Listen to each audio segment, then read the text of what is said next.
முன்னாள் ஜனாதிபதியினுடைய மகன் அவருடைய மனைவியோட நாட்டை விட்டு தப்பியோடி இருக்கிறார். இதுக்கு பின்னணியில் நாங்கள் எதிர்பார்க்காத பல மோசடிகள் வெளியில வந்திருக்குது. அவை பற்றி விரிவாக பார்க்கலாம். அதே போல இலங்கையினுடைய முன்னாள் கல்வி அமைச்சர் அகில விராஜ் காரியவசம் கைது செய்யப்பட்டிருக்கிறார். இன்றைக்கு 2 கைக்குண்டு தாக்குதல்களும் நடத்தப்பட்டிருக்குது. ஆக இவையெல்லாம் என்னன்ற பற்றியும் மேலும் பல முக்கியமான செய்திகளை பற்றியும் தான் இந்த காணொலியில விளக்கமா பார்க்க போறோம். என்ன விடயம் என்று சொன்னா, முதலாவது இப்ப பெய்து வார இந்த கனமழையால உயர்தர பரீட்சைகள் பிற்போடப்பட்டிருக்குது என்று சொல்லி ஒரு செய்தி சகல இடங்கள்லையுமே பரவி கொண்டிருக்குது. ஆனா இது முழுக்க முழுக்க பொய்யான தகவல். எந்த காரணத்தை கொண்டும் இந்த உயர்தர பரீட்சைகள் பிற்போடப்பட மாட்டாது. அதாவது இந்த மாதம் ஆகஸ்ட் மாதம் 10ஆம் திகதியில இருந்து அடுத்த மாதம் செப்டம்பர் மாதம் 5ஆம் திகதி மட்டும் இது திட்டமிட்டது போலவே நடைபெறும் என்று சொல்லி இன்றைக்கு உத்தியோகபூர்வமாகவே அறிவிக்கப்பட்டிருக்குது. இப்படி இருக்கும்போதுதான் நேற்றைய தினம் 5 பேர் சுட்டு படுகொலை செய்யப்பட்ட ஒரு வழக்கு விசாரணைக்காக பிள்ளையான் காணொளி மூலமாக முன்னிலையாக இருந்தவர். இந்த சமயத்தில் இந்த படுகொலைக்கு உதவி இருக்கக்கூடிய இன்னும் 2 நபர்கள், அதாவது முகமது ஷிபான், முகமது ஷஹீத் என்று சொல்லப்படுகிற இன்னும் 2 பேரும் இந்த பிள்ளையானோட முன்னிலையாக இருந்தவர்கள். இந்த சமயத்தில் இந்த வழக்கு விசாரணைகள் நடைபெற்றுக் கொண்டிருக்கும் போது பிள்ளையானால 2 விசேடமான கோரிக்கைகள் முன்வைக்கப்பட்டிருக்குது. எப்படி என்று சொன்னா, முதலாவது இப்ப இந்த பிள்ளையான் வெளிசரை கடற்படை முகாமில் தான் அடைக்கப்பட்டிருக்கிறதாகவும், இதால எனக்கு சிறைச்சாலைகளில் இருந்து வரக்கூடிய உணவை இந்த கடற்படை அதிகாரிகள் பரிசோதிக்கிறார்கள், அதன் காரணமாக என்னால் அந்த உணவை சாப்பிட முடியாமல் இருக்குது, இதால அந்த பரிசோதனை நடவடிக்கையை இல்லாமல் செய்யுமாறு நீதிமன்றத்தில் ஒரு கோரிக்கை விட்டிருக்கிறார்.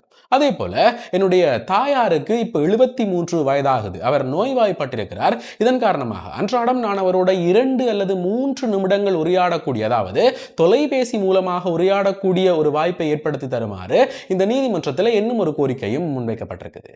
இருந்தாலும் உடனடியாகவே இந்த 2 கோரிக்கைகளும் மறுக்கப்பட்டிருக்குது. மிக இலகுவாக. எப்படி என்று சொன்னா, சிறைச்சாலைகள்ல என்னென்ன நடைமுறை இருக்குதோ அதைத்தான் பின்பற்ற முடியும். சிறை அதிகாரிகள் உங்களுடைய பணியில எந்த மாற்றத்தையும் ஏற்படுத்தாம அதை சிறப்பாக செய்யுங்கள் என்று சொல்லி உடனடியாக நீதிமன்றத்தில் வைத்தே இந்த கோரிக்கைகள் நிராகரிக்கப்பட்டிருக்குது. இப்படி இருக்கும்போதுதான் இன்றைக்கு இலங்கையில 2 கைக்குண்டு தாக்குதல்கள் நடத்தப்பட்டிருக்குது. என்ன நடந்திருக்குது என்று சொன்னா, ரத்மலான பகுதி ஸ்ரீ ஞானேந்திரா வீதியில இருக்கிற ஒரு வீட்டின் மேல 2 கைக்குண்டு தாக்குதல்கள் நடத்தப்பட்டிருக்குது.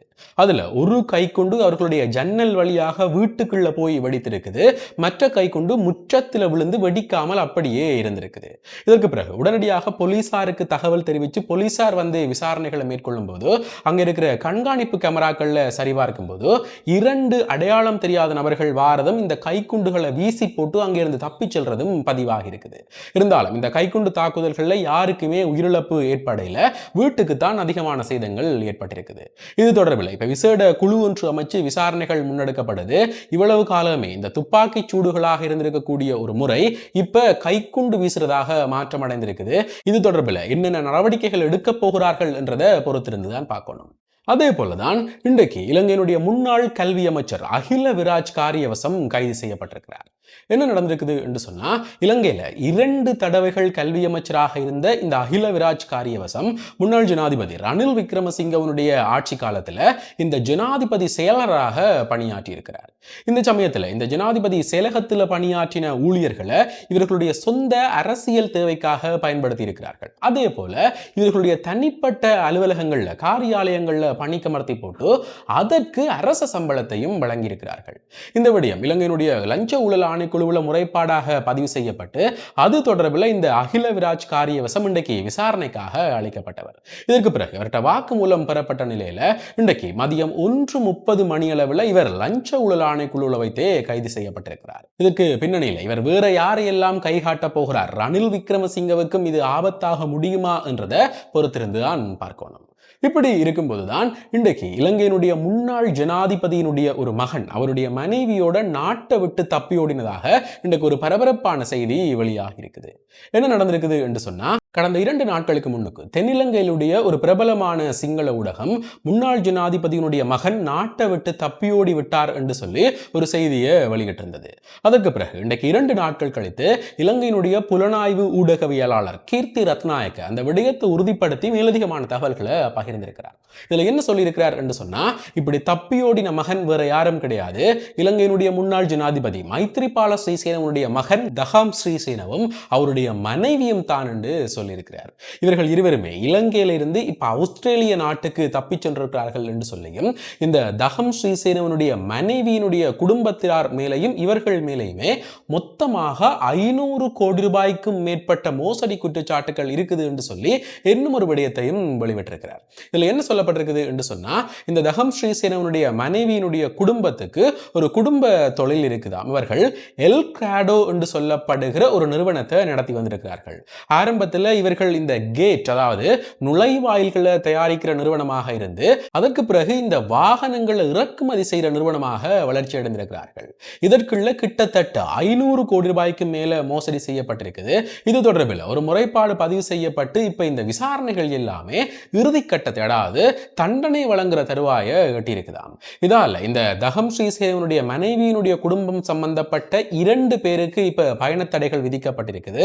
அடுத்த கட்டமாக இந்த விசாரணைகள்ல இவர்களும் சிக்கிக் கொள்வார்கள் என்று சொல்லி போட்டுத்தான் இப்ப இவர்கள் இருவருமே நாட்டை விட்டு வெளியேறி இருக்கிறதாக சொல்லப்பட்டிருக்குது. அதே போலதான் இலங்கையிலிருந்து கனடாவுக்கு அனுப்பி வைக்கிறதாக கூறி எத்தியோப்பியாவில் சிறைப்பிடிக்கப்பட்ட ஒரு சம்பவம் நிகழ்ந்திருக்குது. என்ன நடந்திருக்குது என்று சொன்னா, யாழ்ப்பாணம் பகுதியைச் சேர்ந்த அதே போல கிளிநொச்சி வவுனியாவை சேர்ந்த 3 இளைஞர்கள், இவர்கள் மூவருக்குமே 21, 24, 26 வயது என்று சொல்லப்பட்டிருக்குது. இவர்கள் மூவருமே இப்ப யாழ்ப்பாணத்தில் இருக்கக்கூடிய ஒரு முகவர் மூலமாக கனடாவுக்கு போறதுக்கு முயற்சித்திருக்கிறார்கள். இதுல ஆரம்ப கட்டமாக இவர்கள் யாழ்ப்பாணத்தில் இருந்து, அதாவது இலங்கையிலிருந்து துபாய் நாட்டுக்கு அனுப்பி வைக்கப்பட்டு அங்க இருந்து கனடாவுக்கு மாற்றுவதுதான் திட்டமாக இருந்திருக்குது. இதுல இடைநடுவில், அதாவது எத்தியோப்பிய நாட்டுக்கு இவர்கள் மாற்றப்பட்டு அங்க 4 பேர்களால இவர்கள் சிறைப்பிடிக்கப்பட்டிருக்கிறார்கள். அதாவது பாகிஸ்தான் நாட்டை சேர்ந்த 3 பேராலையும் அதே போல எத்தியோப்பிய நாட்டை சேர்ந்த ஒருவராலையும் இந்த 3 இளைஞர்களுமே சிறைப்பிடிக்கப்பட்டிருக்கிறார்கள். இதற்கு பிறகு நேரடியாக இவருடைய குடும்பத்தார், வீட்டாரை தொடர்பு கொண்டு இந்த இளைஞர்களை விடுவிக்கணும் என்று சொன்னா 20 மில்லியன் ரூபாய் நீங்கள் தரணும் என்று சொல்லி கோரிக்கை விடுக்கப்பட்டிருக்குது. ஒவ்வொரு இளைஞர்களுக்கும் தனித்தனியே 20 மில்லியன். இவர்களுடைய பெற்றோர் கூறின கருத்துப்படி ஏற்கனவே இவர்கள் இலங்கையிலிருந்து கனடாவுக்கு அனுப்புற முயற்சியில் அந்த முகவருக்கு நாங்கள் ஏற்கனவே 64 லட்சம் கொடுத்திருக்கிறோம் என்று சொல்லியிருக்கிறார்கள். இதற்கு பிறகு இந்த விடயங்களும் இலங்கையினுடைய போலீஸ் தரப்புல முறைப்பாடாக பதிவு செய்யப்பட்டு எத்தியோப்பிய நாட்டு உதவியோடு அவர்கள் இந்த 3 இளைஞர்களுமே மீட்கப்பட்டிருக்கிறார்கள். அதே நேரம் அவர்களை கடத்தி வைத்த அந்த 3 பாகிஸ்தான் நாட்டவரும் ஒரு எத்தியோப்பிய நாட்டவரும் கைது செய்யப்பட்டிருக்கிறார்கள். இதற்கு பிறகு அவர்கள்ட்ட நடத்தின விசாரணைகள்ல இந்த கடத்தல் சம்பவம் யாழ்ப்பாணத்திலிருந்து அவர்களை வெளிநாட்டுக்கு அனுப்பி வைத்த அந்த முகவருடைய உதவியோடு தான் நடைபெற்றிருக்குது. இதற்கு பிறகு நீண்ட தேடுதலுக்கு பிறகு இன்றைக்கு அந்த யாழ்ப்பாணத்தை சேர்ந்த முகவர் நெடுங்கேணி பகுதியில் வைத்து கைது செய்யப்பட்டிருக்கிறார். உண்மையிலேயே இந்த வெளிநாடுகளை காட்டி இவ்வளவு காலம் இடம்பெற்ற பண மோசடிகளை போல இப்ப இந்த கடத்தல் சம்பவங்கள் கூட பதிவாகி கொண்டிருக்குது. இது தொடர்பில் மிக மிக அவதானமாக செயற்படுமாறு கேட்டுக்கொள்ளப்பட்டிருக்குது. ஆக இந்த விடயங்கள் தொடர்பில் உங்களுடைய கருத்துக்கள் என்னன்றதை மறக்காம கமெண்ட்ஸ்ல சொல்லுங்க. இதே போல மேலும் ஒரு முக்கியமான பிரயோசனமான தகவலோட இன்னும் ஒரு காணொளியில் சந்திக்கிறேன். நன்றி.